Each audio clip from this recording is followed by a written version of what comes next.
بسم اللہ الرحمن الرحیم۔ السلام علیکم۔ معین بٹ حمزاد کے نئے پروگرام کے ساتھ آج جو میں آپ کو ایک واقعہ سنانا چاہ رہا ہوں وہ بھی میری آپ بیتی ہے، اور جو پچھلی دفعہ میں پروگرام میں بتایا تھا وہ جو ماڈل ٹاؤن کا واقعہ وہ 2006 کا تھا، یہ اس سے پہلے کا واقعہ ہے۔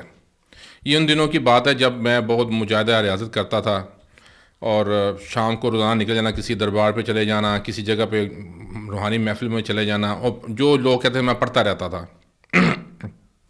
وہ بہت سے واقعات ہیں، کچھ لوگوں نے مجھے ایک جگہ سے دو جگہ دیکھا اور میں ہنس پڑتا تھا۔ کہتے ہیں آپ کی گاڑی بھی، میرے پاس اس زمانے میں نیلے رنگ کی ایف ایکس کار ہوتی تھی، سن 2001 کی بات ہے، تو کہتے ہیں آپ کو ادھر دیکھا ہے، اور میں کہا نہیں یار، میں 2003 کی شاید بات ہے، 2003 کی بات، تو میں نے کہا نہیں یار میرے پاس وہ گاڑی نہیں ہے، 2002 کی بات ہے، اور میں کہا نہیں یار میرے پاس نہیں ہے وہ، میں تو وہاں سائڈ پہ گیا ہی نہیں کبھی، ہائی نون سائڈ کے اوپر، ملتان روڈ سائڈ پہ۔ تو وہ چیزیں اس وقت پھر آدمی کو، میں مقصد یہ ہے جو کہانی کا میں جو میں آخر میں جو اس کا میں نتیجہ اخذ کروں گا وہ تھوڑا سا آپ کو پہلے بتا دوں کہ کوئی بھی لفظ نہ بغیر سوچے سمجھے نہیں نکالنا۔ جب آپ کے پاس ایک ننگی شمشیر ہے نا، تلوار ہے، تو اس تلوار کو ہم نے سنبھالنا ہے، طریقے سے استعمال کرنا۔ اس سے جوانی تھی میری، تو ہوا یہ کہ میں ایک رات، سردیاں تھیں، گھر میں بیٹھا اپنے والدین کے ساتھ، تو چھوٹے میرے بہن بھائی تھے، تو میں اپنے چھوٹے بہن بھائی کے لیے نا ایک وہ لنڈے بازار سے ایک اسٹف ٹوائے ہوتا ہے نا، وہ جو نرم سا ہوتا ہے، میں اس کی ایک تصویر کوشش کروں گا، مجھے ایک نیٹ سے مل گئی ہے، گوگل کی ہے میں نے، اور وہ تصویر تقریباً 80% اس جو چمپینزی ٹائپ کا تھا اس کی عکاسی کرتی ہے، ریزمبلنس ہے اس کے ساتھ۔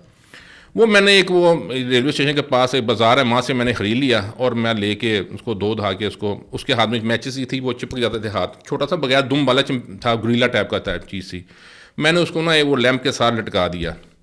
ایک دن نہیں کیا واقعہ، بیٹھے ہوئے تو بحث چل گئی، تو چلے جاتا ہے، والدہ نے کہا، امی نے بھی کہا، ڈیڈی نے بھی کہا کبھی تم چلے جاتے ہو۔ میں ڈیڈی کا لفظ استعمال کر رہا ہوں کہ میں شروع میں شرماتا تھا، میں والد صاحب یوز کرتا تھا اسکول ٹائم میں بھی، ادھر بھی، تو لوگ ڈیڈی کہتے تھے کہ امی کہتے تھے، امی میری والدہ مرحومہ کہتی تھیں، اللہ ان کو جنم میں جگہ دے، تو ڈیڈی کیوں نہیں بولتا؟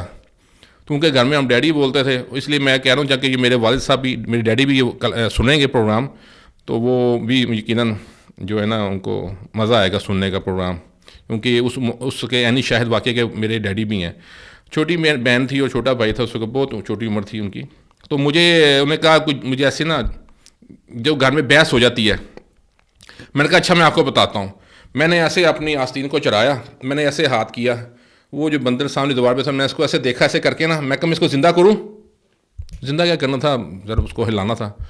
اسی ٹائم جیسے میرا ہاتھ ایسے گیا نا، ہاتھ نیچے آنے سے پہلے، اور ہمارا چھوٹا سا گھر ہے تو آگے ایک گیٹ ہے، وہ گیٹ مکمل بند ہے، وہاں کی دیوار کوئی آگے بننا اس کی دیواروں والا نہیں ہے، وہ پورا بند ہو جاتا ہے، جیسے وہ پرانے چھوٹے گھر بنے ہوتے ہیں لاہور میں، اور اس کے آگے پھر لکڑی کا دروازہ ہے، اس لاؤنج میں ہم بیٹھے ہوئے تھے، اور یعنی کہ کوئی صرف چڑیا اس میں چھوٹی سی آ سکتی ہے، اس میں چھوٹی سی خانے ہیں، کوئی انسان نہیں آ سکتا۔ وہ دروازہ لکڑی کا زور سے دب دب دب کرنا شروع ہو گیا۔ اب وہ ساری میری بہن بھی سمٹ کے امی کی گودی میں آ گئی، میرا چھوٹا بھائی تھا، اس کی عمر میں حال میں کوئی 4 سال تھی، اب تو ماشاء اللہ وہ 35 کافی جوان ہے، 5-6 سال تھی اس کی عمر۔ اچھا اب وہ ڈر گئے، ڈیڈی نے کہا کہ گاڑی نکال کے پیار سے کہ جس کو تو نے بلایا اس کو واپس بھیج۔ میں نے کہا اچھا۔ اب میں اٹھا، میں کہ میں دروازہ کھولنے سے پہلے کچھ پڑھ لوں، پہلے اس کو میں نے سنائی ایسا جو ڈیڈی کو دی، میں نے بتائی، میں نے ایک دو نا سنا دیں اس کو۔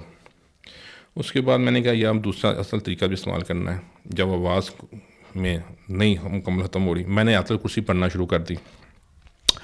آیت الکرسی پڑھیے، پھونک ماری ایسے کر کے، حکم اللہ کے ساتھ جو چیز میں یہاں سے چلی جائے۔ میں دروازہ کھولا، چیز فنش۔ اب جیسے ہی میں نے مڑ کے دیکھا نا، گھر والے کو ذرا سب کو ہوش آ گیا، 4 لوگ تھے میرے علاوہ اس وقت، تو وہ ادھر دیکھا تو کیا ہوا کہ جو بندر تھا نا، وہ جو چمپینزی ٹائپ کا تھا، وہ جیسے اس کی آنکھوں میں حسرت سی تھی۔ وہ پہلے بھی میں جب گھر میں گھومتا تھا مجھے لگتا تھا جیسے وہ بندر مجھے دیکھتا ہے ایسے نا کر کے، اس کی آنکھیں کالے کالے بٹن سے وہ مجھے دیکھتے ہیں۔ میں نے خیر جب اس کو دیکھا، میں نے اس کو ریڈ کر لیا، کیونکہ وہ کوئی نہ کوئی چیز جو تھی اس کے اندر آ جانی تھی، عصیبی چیز جسے کہتے ہیں۔ میں نے اپنے ڈیڈی کو بولا کہ صبح جب جائیں گے نا کاروبار کے سلسلے میں، تو وہاں پر راستے میں دریا بھی پڑ جاتا ہے راوی کا، تو میں کہا آپ پلیز تھوڑا سا ادھر ٹرن کیجیے گا، اس کو دریا میں آپ نے دریا برد کر دینا ہے اور کہیں نہیں پھینکنا۔ ڈیڈی نے کہا جی ایسے ہی ہوگا۔ وہ کافی عرصے سے 3-4 سال ہمارے گھر وہ لڑکے ہو گئے تھے، وہ پھر جناب اس کو دریا برد کیا گیا۔ تو اس کہانی سے جو نتیجہ اخذ یہ کیا گیا ہے کہ ایک تو اگر آپ کے پاس طاقت کوئی چیزیں آ جائیں تو اس کو آپ نے اچھے طریقے سے استعمال کرنا ہے، اور اس کو ایسی چیزوں کو گھروں میں استعمال نہیں کرنا اپنے. اور دوسرا چیز ہے کہ اگر ایسا کوئی چیز ہو جائے تو صرف مدد کرنے میں صرف اللہ کی ذات ہے.